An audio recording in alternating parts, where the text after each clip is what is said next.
네, 오늘은 누가복음 9장 18절부터 27절을 보겠는데요. 우리가 지금 계속 누가복음을 우리가 보고 있습니다. 근데 누가복음을 보게 되면은 제자들이 예수님을 점점 더 알아가고 있구나 하는 것을 깨닫게 됩니다. 이 일이 있기 몇 달 전에는 예수님께서 제자들을 안수하시고 그 중에 12명을 사도로 불러주셨습니다. 아시다시피 사도라는 것은 예수님을 대표해서 예수님의 보내심을 받은 사람들을 뜻하고 있는데요. 예수님께서 제자들을 뽑아가지고 많은 제자들을 훈련시키는 것이 바로 이 일을 위해서 그들을 사도로서 보내시기 위해서 하시는구나 하는 것을 우리가 깨닫기를 원합니다. 우리도 예수님의 부르심을 받아서 구원을 받았는데 구원받은 것이 끝나는 것이 아니고 우리가 하나님의 사람으로서 우리가 또 어떻게 보면은 넓게 보면은 우리들도 사도가 되는데 하나님께서 우리를 보내시는데 우리가 준비돼서 보내시는 곳에 가서 하나님의 일을 하는 우리 모두가 되기를 원합니다. 예수님께서도 그랬죠. 마태복음 28장에도 보면 너희는 가서 나의 증인이 되라 라고 말씀을 하셨는데 우리가 구원을 받고 준비돼 가지고 나갈 수 있는 우리 모두가 되었으면 좋겠습니다. 가는 곳이 우리의 이웃이 될 수도 있고 우리 직장이 될 수가 있고 여러 곳이 될 수가 있는데 어디로 하나님께서 보내시든지 예수님께서 보내시든지 우리가 나갈 수 있는 우리가 되었으면 좋겠습니다. 그래서 그렇게 제자들이 그러한 예수님을 그렇게 일하시는 예수님을 조금씩 이제 알아가고 있는 것을 우리가 보게 됩니다. 예수님께서 3년 동안 제자들과 동고동락하시면서 매일 함께 시간을 보내셨습니다. 매일 함께 시간을 보내셨는데 그것은 예수님께서 제자들이 예수님이 누구신가를 알 수 있는 기회를 매일 같이 주셨다는 것을 우리가 깨닫게 됩니다. 제자들이 예수님의 권능으로서 때로는 나가가지고 말씀 전파하면서 기도 사역도 하고 그러니까 큰 사역에 성공하는 것을 보게 됩니다. 그래서 아마 제자들이 예수님을 바라보면서 예수님께서는 능력과 영적 권위와 능력을 주시는 분이시구나 하는 것을 알게 되었을 수도 있습니다. 또 예수님께서 제자들이 예수님을 바라보면서 5,000명이나 넘는 사람들을 두 개의 물고기와 5 조각의 떡으로서 먹이시는 걸 보면서 예수님은 기적을 행하시는 분이시구나 하는 것을 그렇게 알게 되어가고 있었던 것입니다. 그래서 이때쯤 됐을 때 제자들이 궁금해합니다. 과연 예수님은 누구시길래 이러한 일들을 하시는가? 아마 예수님께서 이쯤이면은 알 만큼 알았다라고 생각을 하셨는지 예수님께서 제자들에게 질문을 하십니다. 너희는 나를 누구라고 하느냐?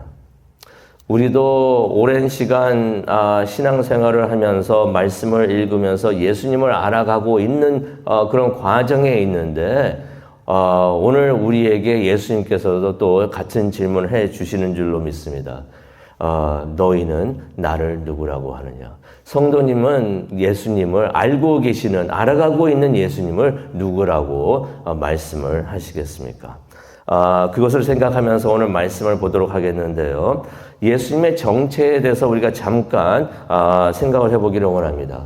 예수님께서 권능을 주시니까 귀신을 내쫓고 말씀을 선포하게 되었습니다. 제자들의 권능으로 인한 것이 아니라 예수님께서 권능을 주시니까 영적 권위와 능력을 주시니까 말씀을 선포할 수 있게 되고 귀신을 내쫓을 수 있는 일이 가능했던 것입니다. 예수님께서 기도를 하니까 오병이어로 10,000명이 넘는 사람들을 먹일 수 있었던 것을 제자들이 봤던 것입니다. 그래서 아마 제자들이 궁금했을 것입니다. 도대체 이 사람은 누구인가? 이 사람의 정체는 무엇인가? 이렇게 제자들이 궁금해할 때 예수님께서 그들에게 직접 물어보십니다. 18절에 있는 말씀이 되겠는데요. 사람들이 나를 누구라고 하느냐라고 예수님께서 제자들에게 물어보십니다. 그랬더니 이 제자들이 평소에 듣던 말, 평소에 사람들이 예수님의 기적과 모든 것을 보면서 이 사람이 누구야 하면서 사람들이 하던 말들을 이야기를 하는데요. 그게 19절에 나옵니다. 어떤 사람들은 세례자 요한이라고 합니다. 어떤 사람들은 엘리야라고 합니다. 어떤 사람들은 선지자 중에 한 명이라고 말을 합니다라고 말을 합니다. 근데 여기 문장이 문맥을 보게 되면은 아마 제자들도 그렇게 생각을 했던 것 같아요. 제자들도 그렇게 생각했기 때문에 사람들이 그렇게 말하는 것을 들으면서 만약 제자들이 그렇게 생각을 안 했다라면 그렇게 말을 했겠죠. 사람들은 이렇게 말하지만은 그게 다 틀렸습니다라고 말을 하겠는데 제자들이 뭐라고 말을 합니까? 사람들은 이렇게 말을 합니다. 아마 제자들도 그렇게 생각을 하고서 그렇게 예수님에게 답을 했던 것 같습니다. 그랬더니 그때 예수님께서 20절을 보니까 질문을 제자들에게 좀 다르게 하십니다. 그렇다면 너희들은 나를 누구라고 하느냐? 성도님은 예수님을 누구라고 답을 하시겠습니까? 예수님이 묻고 싶었던 것은 바로 이것이었던 것입니다. 사람들이 누구라고 하느냐, 그거에 관심이 있으셨던 게 아니라 제자들에게 말씀을 하십니다. 왜 그렇습니까? 제자들을 준비시키고 이제 제자들을 보내시려고 하고 계시는데 그 일을 준비 또 하고 계시는데 제자들이 예수님이 누구인지를 확실히 알아야 되기 때문에 그래서 제자들에게 물어봅니다. 그렇다면 너희들은 나를 누구라고 하느냐? 그때 베드로가 기다렸다는 듯이 당장 답을 합니다. 그게 20절에 나옵니다. 20절을 보니까 베드로가 이렇게 답을 했다고 기록이 되어 있습니다. 하나님의 그리스도이십니다. 그리스도는 아시다시피 메시아란 뜻이죠. 메시아는 구세주란 뜻입니다. 그러니 베드로가 어떻게 답을 한 것입니까? 당신은 하나님이 보내신 구세주이십니다. 구원자이십니다. 라고 말을 하는 것입니다. 솔직히 여기 누가는 간단하게 기록을 했지만은 마태, 솔직히 누가는 그 자리에 있지 않았습니다. 있지 않고 나중에 베드로의 말을 듣고서 이제 기록한 것이 이제 누가복음이 되는데 그 자리에 있었던 마태는 그 말을 듣고서 좀 더 자세하게 기록을 하고 있습니다. 그것을 우리가 잘 알고 있죠. 마태복음 16장 16절을 보게 되면은 베드로가 이렇게 대답했다라고서 자세하게 기록을 합니다. 주는 그리스도시요 살아계신 하나님의 아들이십니다라고 답을 했던 것입니다. 이 말은 가만히 보게 되면은 사람들은 예수님을 인간이라고 보고 요셉의 아들이라고 목수의 아들이라고 많은 사람들이 얘기를 하고 있지만은 여기서 베드로의 답은 무엇을 얘기하고 있습니까? 예수님의 인성이 아니라 예수님의 신성을 말하고 있는 것입니다. 주는 그리스도시요 살아계신 하나님의 아들입니다. 무슨 말입니까? 하나님이 보내신 구원자, 당신은 성자 하나님입니다. 라고서 고백을 하는 것입니다. 이것이 정답이죠. 그리고 명답인 것입니다. 예수님께서 기도하시면서 제자들이 이것을 알기를 원하셨는데 18절을 보게 되면은 참 중요한 말씀이 나옵니다. 예수님께서 따로 기도하실 때 제자들에게 이런 질문을 하셨던 것이에요.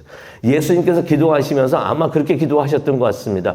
이 나의 제자들이 내가 누구인지 확실히 알게 하여 주시옵소서. 나의 신성을 알게 하여 주시옵소서. 내가 하나님이 보내신 구원자이고 성자 하나님이신 것을 알게 하여 주시옵소서라고서 예수님께서 기도를 하신 것 같은데 바로 그것을 베드로가 깨닫고 답을 했다는 것입니다.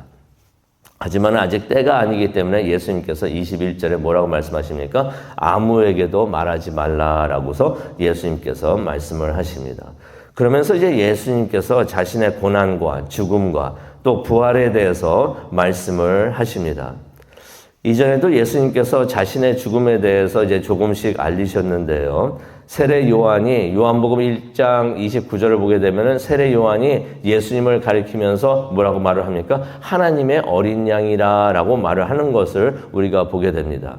예수님께서 죽음으로써 희생 제물이 되실 것을 암시하고 있는 말이었던 것입니다. 또 이전에 예수님께서 자신의 몸을 성전이라고 비유하신 것이 있습니다. 이 성전이 무너지고 다시 3일 만에 다시 세워질 것이다. 그러면서 이제 요한복음 2장 19절에도 나오는데요. 그러면서 자신의 죽음과 부활을 예언하신 것을 우리가 보게 됩니다. 그전에는 이렇게 비유하시면서 말씀을 하셨는데 이제 이 시간에 와서는 예수님께서 처음입니다. 처음으로 직설적으로 자신의 고난과 죽음과 부활에 대해서 말씀을 하십니다.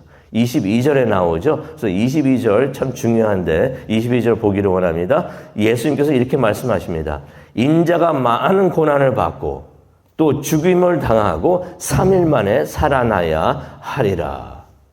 무척이나 중요한 말씀을 하십니다. 그런데 이 말씀을 보게 되면은 불행하게도 제자들은 예수님께서 그 중요한 말씀을 하셨는데 귀담아 듣지를 않습니다. 무슨 말씀을 하셨는지 이해를 하지 못하는 것을 우리가 보게 됩니다. 그러면서 이제 예수님께서 다른 주제로 넘어가시는데요. 이제는 십자가에 대해서 말씀을 하십니다. 각자 우리가 짊어져야 되는 십자가. 십자가는 예수님께서 지어주셨는데 우리가 짐고 가야 되는 십자가가 또 있다고 예수님께서 말씀을 하시는 것입니다. 23절에 나오죠. 예수님께서 이렇게 말씀하십니다. 누구든지 나를 따르려면 자기를 부인하고 날마다 자기 십자가를 지고 따라야 한다라고 말씀을 하십니다. 제자들이라는 것은 어떠한 의미를 하냐면은 예수님을 따라가는 사람들을 제자라고 합니다. 우리가 예수님의 제자라고 말을 하려면은, 우리가 예수님의 제자가 되려면은 반드시 해야 되는 것이 있는데, 예수님을 말씀을 듣고 예수님을 바라보면서 예수님을 따라가야 된다는 것이에요. 근데 예수님께서 그냥 따라오라고 말씀하시는 것이 아니라 각자 십자가를 지고서 따라오라는 것입니다. 구원의 십자가는 예수님께서 이미 짊어지셨는데 우리도 또 구원의 십자가를 짊어지고 가서 세상을 구원하라는 말씀인가? 그거는 아니죠. 구원을 이루는 십자가는 예수님께서 이미 지셨고 다른 사람은 그 십자가를 절대로 질 수가 없는 것입니다. 예수님께서 말씀하신 십자가는 그렇다면 무엇인가? 나 자신을 부인하고 예수님께 순종하면서 예수님의 뜻을 따라가는 것. 바로 그것을 자기의 십자가라고 말씀을 하시면서 그것을 지고서 나를 따라오라라고 예수님께서 말씀을 하시는 것입니다. 예수님께서도 세상에 오셨을 때 하나님의 특권을 버리셨습니다. 하나님의 특권을 버리시고 낮아지셨는데 우리도 우리의 기득권을 버리고 우리가 쥐고 있는 기득권이 있지 않습니까? 다른 것은 다 몰라도 이것만은 내가 지켜야 된다라고서 생각하고 있는 그런 것들이 있는데 예수님께서는 그것까지도 버리라고 말씀을 하시는 것입니다. 버리면서 좀 더 낮아져야 한다. 이게 쉽지 않지만은 반드시 우리가 해야 되는 일인 것을 다시 한번 깨닫게 됩니다. 예수님을 따라가기 위해서는, 예수님의 제자가 되기 위해서는 이것까지도 버리고 낮아져야 하는 것이구나. 이게 바로 예수님께서 말씀하신 십자가를 메고서 예수님을 따라가는 것이구나 하는 것을 우리가 깨닫게 됩니다. 당시의 십자가는 우리가 보는 이 십자가, 우리 앞에도 십자가가 있는데요. 우리에게 십자가는 아름다운 것이 돼가지고 어디를 가든지 교회들이 있으면 십자가를 많이 세워두곤 하는데 당시에는 예수님 때는 십자가가 자랑스러운 것이 아니었고 무척이나 부끄러웠던 것입니다. 그래서 사람들이 십자가가 있으면 가까이 가려고 하지 않았던 것이에요. 그런데 예수님께서 오늘 말씀을 통해서 뭐라고 말씀을 하시냐면 너희들은 나를 부끄러워하지 말고 26절에 나오죠. 나를 부끄러워하지 말고 십자가를 들고 십자가를 부끄러워하지 말고 나를 따르라라고 말씀을 하십니다. 예수님께서 가르치시는 것을 부끄러워하지 말고 예수님을 믿고 그의 가르침을 따는 것을 부끄러워하지 않고 우리는 예수님을 따라가기를 원합니다. 우리가 교회 안에서는 예수님을 부끄러워하는 일 그게 절대로 없는데 우리가 이 부끄러워하지 않는 것을 밖에 나가서도 그대로 하기를 원합니다. 교회 안에서만 우리가 기도하고 말씀 읽고 하나님을 대해서 말씀을 전하는 것이 아니라 우리가 교회 밖에 나가서도 그러한 삶을 살 수 있는 우리 모두가 되기를 원합니다. 그래서 예수님께서 말씀을 하시죠. 누구든지 나와 내 말을 부끄러워하면 인자도 자기와 아버지와 거룩한 천사들의 영광으로 올 때 그 사람을 부끄러워하리라. 우리가 예수님을 부끄러워하면 예수님께서도 우리를 부끄러워하지만 우리가 예수님을 부끄러워하지 않으면 예수님께서도 심판의 마지막 그 순간에도 우리를 부끄러워하지 않고 나의 사랑하는 제자다, 나의 사람이다 라고서 예수님께서 말을 하신다는 것입니다.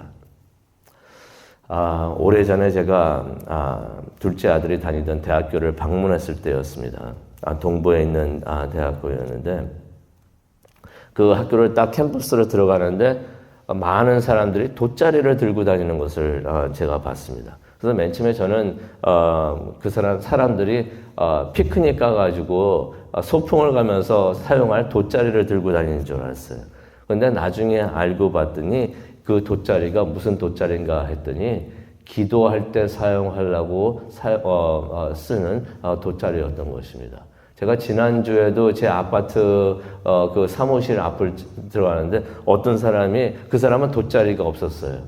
대신에 옷을 벗어가지고 땅바닥에 두고 있더라고요. 땅바닥에 둬가지고 저 사람 뭐 하는 사람인가, 저 사람 혹시 홈레스인가, 여기서 뭐 하나 하고서 생각하면서 가만히 보고 있었는데 그 사람이 뭐 하고 있었는가 했더니 땅바닥에다가 자기의 웃옷을 깔더니 그 자리에 엎드려가지고 기도를 하더라고요. 그 전에 돗자리를 갖고 다니던 사람들도 무슬람 사람이었고요. 그 청년이었습니다. 지난주에 봤던 사람도 청년이었는데 그 청년도 사람들이 막 지나가는 그 앞에서 자기 옷을 깔고서 기도하는 것을 봤습니다. 이 사람들에게는 자신의 그 신이 절대로 부끄럽지 않은 자랑스러운, 그래서 어느 순간에서도 엎드려서 기도를 하는 그러한 믿음을 가진 사람들이구나 하는 것을 제가 봤는데, 우리는 전능하신 가짜 신이 아니라 전능하신 유일한 하나님, 여호와가 되시는 하나님을 우리는 믿고 있는데, 우리가 하나님을 부끄러워하지 않고 당당하게 믿음 생활을 하는 우리 모두가 되었으면 좋겠습니다. 우리의 십자가를 지고 겸손하게 매일매일 자신을 부인하면서 하나님의 뜻을 따르고 내 뜻이 아니라 하나님의 뜻을 이루어 주시옵소서라고서 우리가 낮아지는 삶을 살면서 우리가 하나님을 부끄러워하지 않고 교회 안에서만이 아니라 교회 밖에 나가서 우리의 신앙생활을 당당하게 할 수 있는 우리 모두가 되기를 원합니다. 예수님께서 우리에게 오늘 질문을 하시는 것 같습니다. 너는 나를 누구라고 하느냐? 네가 나를 부끄러워하느냐? 아니면은 나를 당당하게 담대하게 전할 수 있겠느냐라고서 예수님께서 물어보시는 줄로 믿습니다. 주는 그리스도시요 살아계신 하나님의 아들입니다. 이것이 우리의 신앙 고백이 되고 이것이 우리의 삶이 되기를 원합니다. 믿음을 나타내면서 사시는 귀한 성도님 되시기를 간절히 축원합니다. 기도하시겠습니다. 사랑과 은혜가 충만하신 하나님 아버지 감사합니다. 오늘 이 말씀 다시 한번 우리가 기억하고 묵상하게 하여 주신 정말로 감사합니다. 말씀을 붙들고 기도하게 하여 주시옵소서. 주는 그리스도시요 살아계신 하나님의 아들입니다 라고 고백을 하면서 그러한 고백하는 믿음의 신앙생활을 사는 우리가 될 수 있도록 하나님 도와주시옵소서. 성령 충만하게 하여 주시옵소서. 그래서 하나님께서 주시는 권능으로 우리의 삶을 살고 제자, 사도의 삶을 살아갈 수 있는 우리가 될 수 있도록 하나님 도와주시옵소서. 감사합니다. 예수님의 이름으로 기도합니다. 아멘.